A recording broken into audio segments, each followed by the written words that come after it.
Ang Saligang Batas 1899, 1935, 1943, 1973, and 1987. The Constitution is a body of rules governing the affairs of an organized group. The Malolos Constitution, or also known as the Saligang Batas 1899. So before I start, how did the Malolos Constitution formed? So nabuo yung Malolos Constitution nung bumalik si Emilio Aguinaldo galing Hong Kong to the Philippines after nung pagkatalo ng Spanish colonizers against sa mga Americans nung Battle of Manila Bay noong May 1898. Umalis si Emilio Aguinaldo sa Hong Kong with a down payment of 400,000 Mexican dollars to sign the truce or yung Pact of Biak na Bato. So, the Biak na Bato is also called the agreement to end the revolution of the Filipino people against the Spain. And then on September 15, 1898, Malolos Congress was opened in Baraswain Church in Malolos, Bulacan. So yung Malolos Congress was composed of wealthy men and educated men.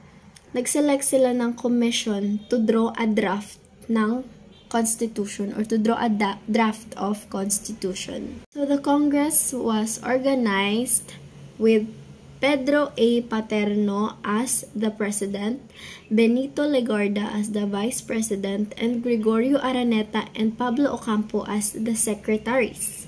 And the next one, sino naman yung nag-create ng Malolos Constitution? According to our research, Felipe Calderon y Roca and Felipe Buen Camino are the ones who created the Malolos Constitution. They were alternative pair of proposal to the Malolos Congress by Apolinario Mabini and Pedro Paterno. What is the Malolos Constitution all about? So the Malolos Constitution was specifically made to provide safeguards against abuses and enumerated the national and individual rights, not only for the Filipinos but also for the aliens or also for the foreign people sa Philippines.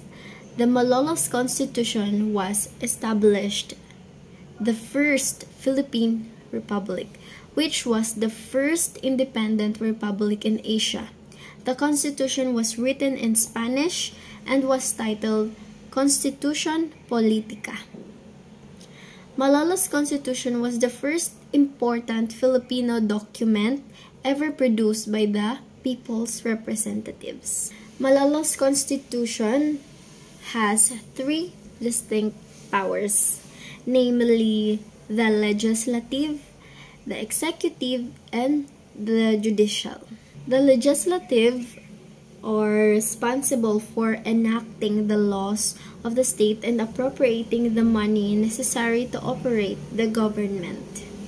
The executive naman is to be exercised by the President of the Republic with the help of his cabinet. And lastly, the judicial are the ones who were given to the Supreme Court and other lower courts to be created by the law. So it was also mentioned, or from what I have researched, the Malolos Constitution was influenced from Belgium, Mexico, Brazil, Nicaragua, Costa Rica, Guatemala, and the French Constitution of 1783 because may mga religion or yung pagpapatakbo ng bansa may pagkakapareho sa mga bansang nabanggit. So, parang kinuha siyang reference ng Philippines, yung mga bansang yun, dun sila kumuha ng reference or guide sa paggawa ng constitution. When did the Malolos Constitution got approved or promulgated? It says here that delegates to the Malolos Congress approved the Constitution on January 20, 1899. Then on January 21, 1899, the day after ng formal adoption ng mga Congress, President Aguinaldo promulgated. So, pag sinabi pong promulgated is parang in-acknowledge na siya ng president or promote na siya ng president sa Philippines.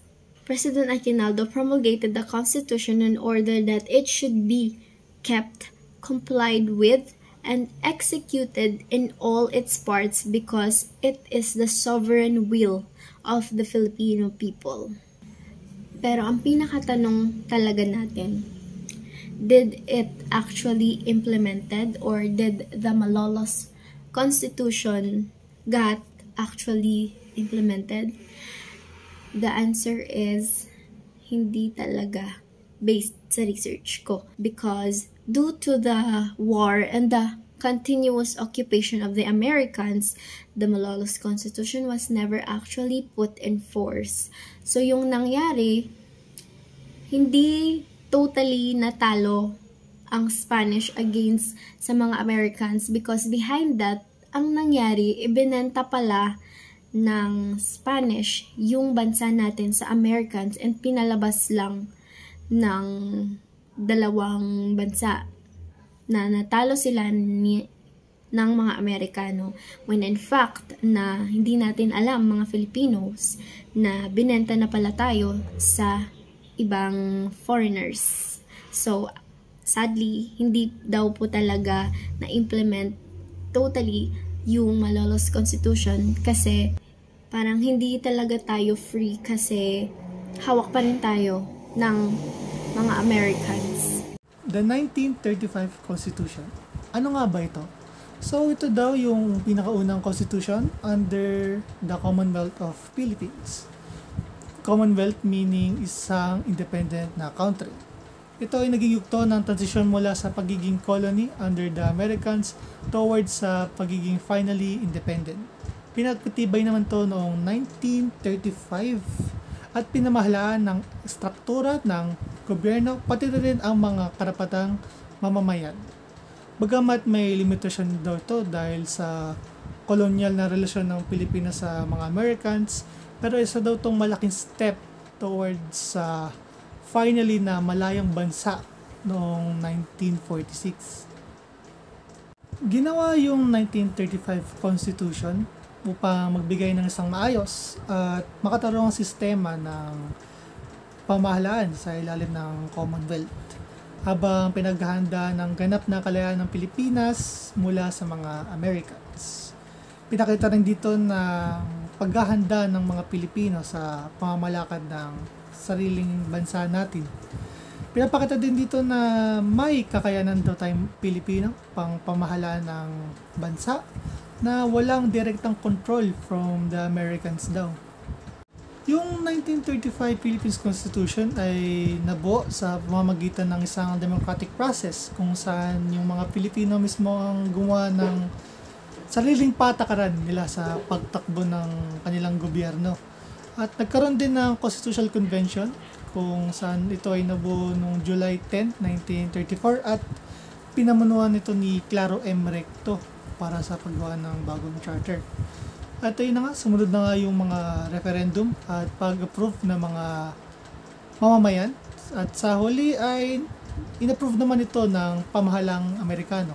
Isa sa mga batayan para matatag ang Commonwealth of the Philippines is yung Tidings-McDuffie Act or kilala siya bilang the Philippines Independent Act. Bale, nagbigay ito ng kapangyarihan at naglalarawan ng mga mekanismo sa pagkalika ng isang formal na saligang batas sa pamamagitan ng isang konbensyon konstitusyonal.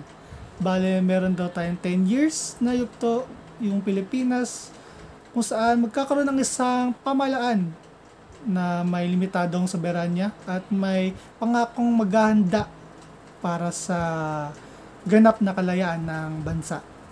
At ayun na nga, na-approve na nga yung 1935 Constitution by US President Franklin Roosevelt on March 23, 1935. At yun nga, na-ratified din ng mga Filipinos ito noong May 14, 1935 with Manuel L. Quezon as their president. Yung 1935 Constitution ay nagkakonsist siya ng isang preamble and 18 total articles. Sa Ligang Batas 1943, So how did the 1943 Constitution formed? The 1943 Constitution formed because the Japanese attempts to install a puppet regime or a puppet government sa Philippines.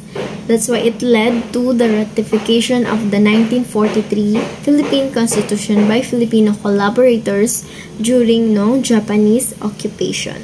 Who created the 1943 Constitution? The 1943 Constitution was drafted by the Preparatory Commission for the Philippine Independence. It was led by Jose P. Laurel under Japanese supervision. Why did the 1943 Constitution created?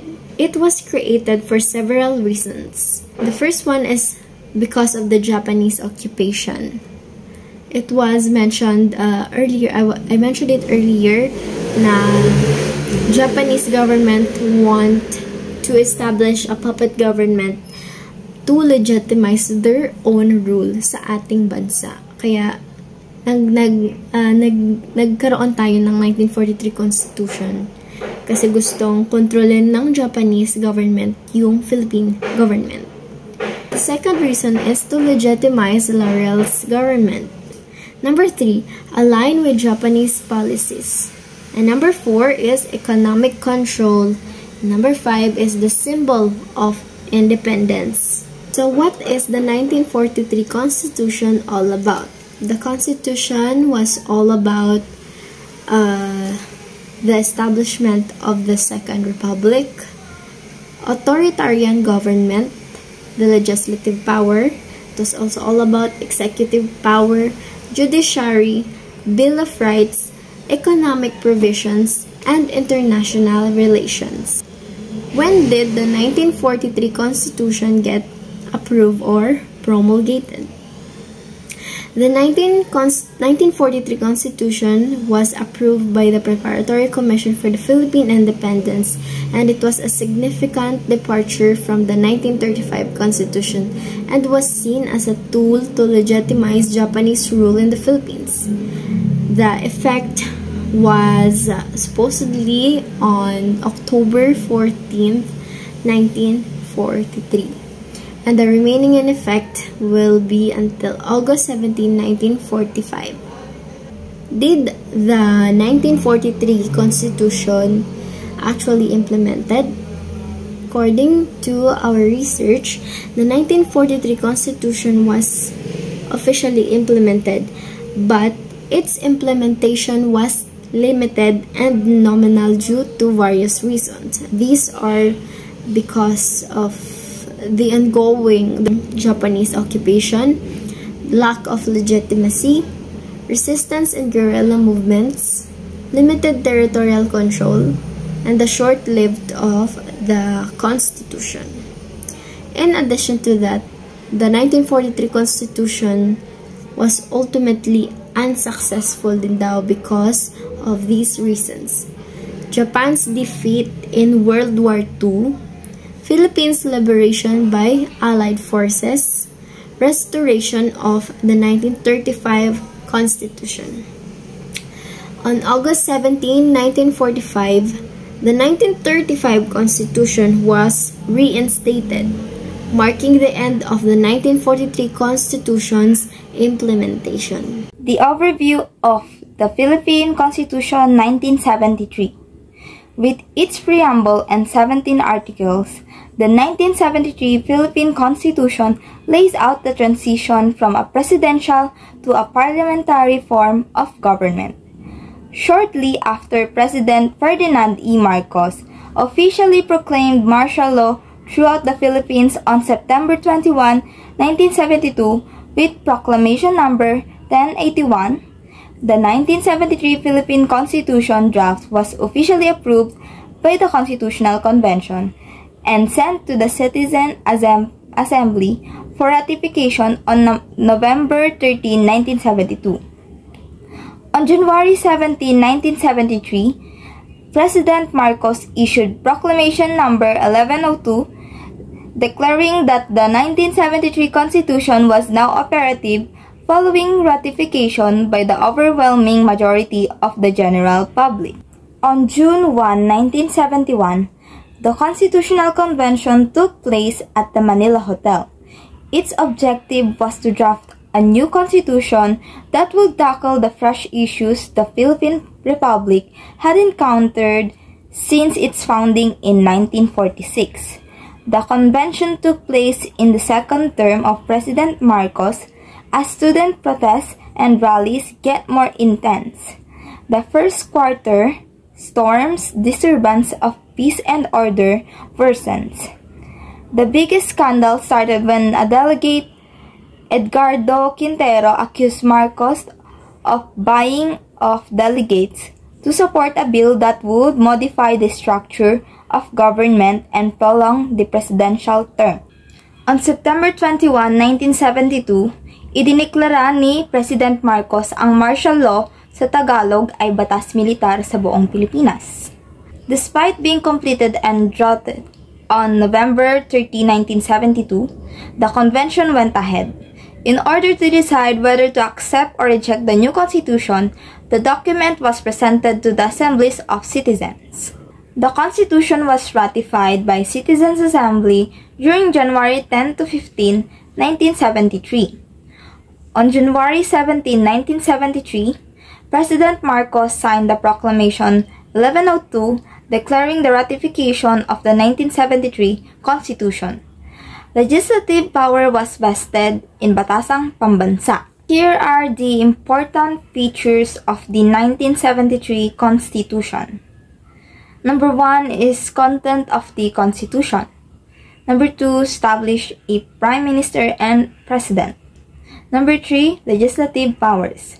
Then last is the parity rights. First is the content of the Constitution. With its preamble and 17 articles, the 1973 Philippine Constitution lays out the transition from a presidential to a parliamentary form of government. This constitution was a deviation from the Philippines' commitment to democratic ideals. Preamble.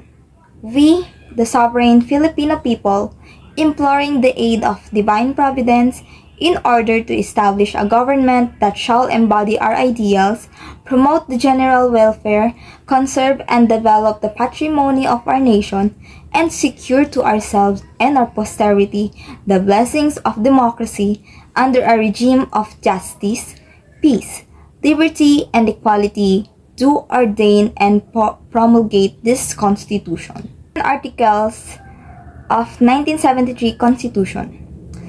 Article 1 is national territory. Article number 2, Declaration of Principles and State Policies. Article number 3, Citizens. Article 4, Bill of Rights. Article 5, Duties and Obligations of the Citizens.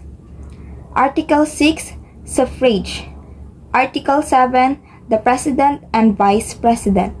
Article 8, the National Assembly. Article 9, the Prime Minister and the Cabinet. Article 10, the Judiciary. Article 11, Local Government. Article 12, the Constitutional Commissions. Article 13, Accountability of Public Officers. Article 14, the National Economy and the Patrimony of the Nation. Article 15, General Provisions. Article 16, Amendments. And last, Article 17, Transitory Provisions. Next, we have established a Prime Minister and President. The Constitution vests the legislative power in the National Assembly.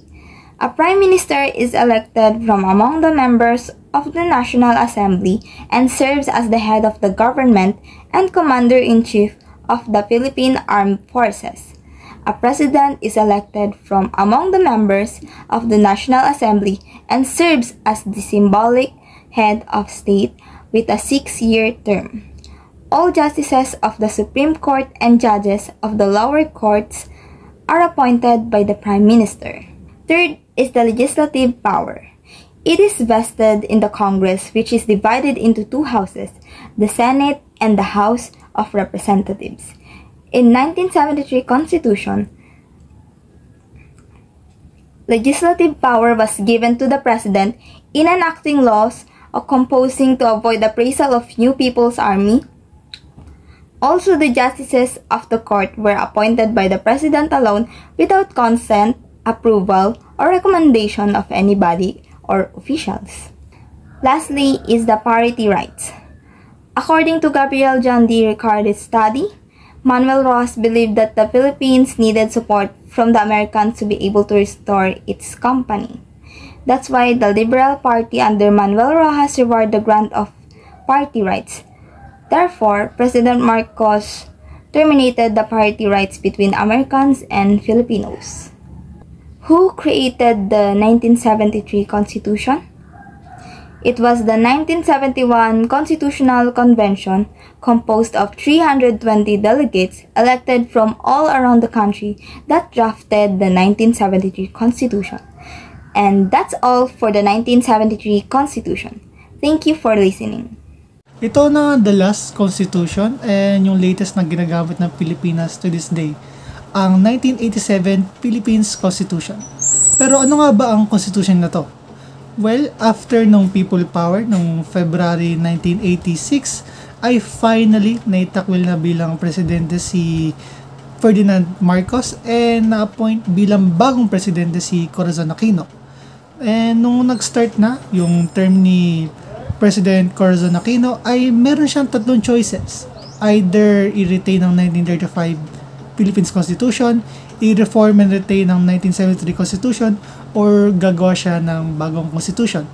Ultimately ay yun nga, gumawa siya ng bagong Constitution which is the 1987 Constitution to finally replace the 1973 Constitution from Ferdinand Marcos. Pero hindi niya agad na-implement to noong 1986 kasi nga ginagawa pa lang yung 1987 Constitution. So, ang nangyari ay gumawa siya ng temporary Constitution which is the 1986 Constitution or kilala bilang Freedom Constitution. Kaya itong tinawag na Freedom Constitution ay dito ay naitakwil na yung dating Constitution at napalitan na ng temporary na Constitution which restored the democracy sa ating bansa. So, sino nga ba ang gumawa ng 1987 Constitution? Well, after ideklara ni President Corazon Aquino ang Proclamation No. 9, Series of 1986 noong April 23, 1986, ay dito na nga nalikha ang natawag na Constitutional Commission or kilala bilang CONCOM. Ang layunin naman nila ay gumawa ng saligang batas at nakasad din sa batas na ito na hindi daw sila pwede humigit ng at least 50 commission members. Binubuo naman sila ng 48 members. Karamihan daw dito ay kalalakihan at mga abogado. Apat naman dito ay mga taga-oposisyon. Ang pinakamatanda daw dito ay si Roberto Concepcion, isang dating punong maestro. At si Jose Luis Gasco naman daw ang pinakabata, isang dating estudyante leader. Meron ding mga hindi natanggap sa CONCOM na ito. Isa daw dito ay taga-opposition at isa daw dito ay taga-Iglesia ni Cristo. Para naman makapasok dito sa CONCOM ay may mga qualification na hinahanap. Ito ay isa daw katutubong anak ng Pilipino at kilala ka daw bilang sa pagiging matapat, pagmahal, makabayan sa freedom natin. So, ayun na nga, formally na nga na-open ang CONCOM noong June 2, 1987 sa gusali ng Batasang Pambansa sa Diliman, Quezon City. Pinakita rin dito ang mga na-appoint sa mga kanya-kanyang positions tulad ni Cecilia Munoz Palma, ang first woman ever appointed bilang presidente ng CONCOM. Sumusunod naman si Ambrosio Padilla, pangalawang tagapangulo, si Florida Ruth Romero, kalihim panlahat, at si Roberto Sanandres naman bilang punong tagapangayapa. Ginawang basehan ng komisyon ang mga saligang batas ng 1896, 1935 at 1973 sa pagsulat ng bagong konstitusyon. Nagkaroon din sila ng maraming debate tulad ng usaping death penalty, land reform, economic policies, at form of government. Napagdebatehan din nila ang mga military bases ng mga Amerikano na located daw sa Clark and Subic. Ultimately ay natapos naman nila ang draft para sa bagong konstitusyon noong October 12, 1986. After 133 days of hearing, consultations, at mga debates, ay na-approve na to ng CONCOM with the voting of 45-2. Ang dalawang tumanggi daw dito ay si Jamie E. Suarez at si Jamie S. L. Tadeo. Si Lino Obroca naman ay unang bumitaw sa kanyang posisyon dahil hindi daw siya pabor sa ibang mga provisions na nasa Constitution. At ayun na nga, at formal na tinapos ng CONCOM ang kanilang session noong October 15, 1986. Ang nasasabing saligang batas daw ay binubuo daw ng 109 na pages, meron panimula 18 articles at 321 na sections. Meron din itong ordinansa at 20,000 na salita. Para nang magpagpatibay ang Constitution ay isang plebisito ang naganap noong February 2, 1987 at sa 25 milyong botante ay 87% ang bumoto dito. Nanalo ang oo na boto na may 76.37% kumpara sa hindi na meron lamang 22.65%. Meron din namang mga abstenstors na 202,630 sila.